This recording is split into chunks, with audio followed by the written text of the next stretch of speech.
തീർച്ചയായിട്ടും CPIM-ന് മാത്രമല്ല ഇടതുപക്ഷ പ്രസ്ഥാനത്തിനാകെ വലിയൊരു നഷ്ടമാണ് സഖാവ് സീതാറാം യെച്ചൂരിയുടെ ഈ വിയോഗം.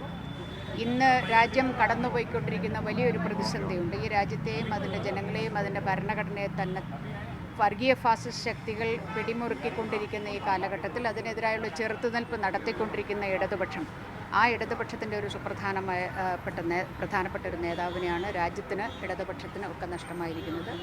അത് വലിയൊരു നഷ്ടം.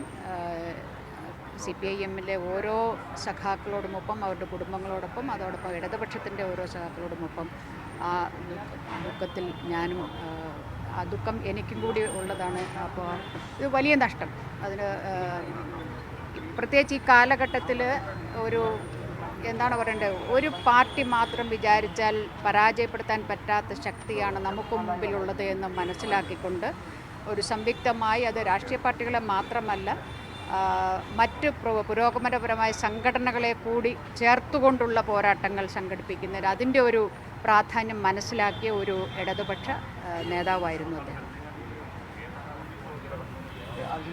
സമയം കേന്ദ്രത്തിൽ പ്രതിപക്ഷം ഒരു സംയുക്ത നീക്കമായിരുന്നു. ഈ പ്രത്യേകിച്ച് ഇന്ത്യ മുന്നണിയുടെയൊക്കെ ഈ നീക്കങ്ങൾക്ക് യെച്ചൂരിയുടെ ഒരു നിർണായകമായ റോളുണ്ട്.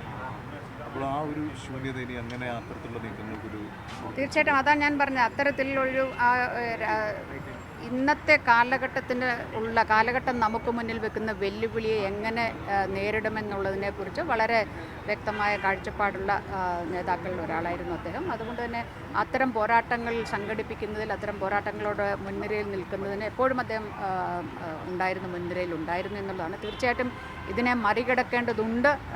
പക്ഷേ അത് വലിയ നഷ്ടം, ഈ പോരാട്ടങ്ങൾക്കെല്ലാം ഒരു വലിയ നഷ്ടം എന്ന് തന്നെയാണ്.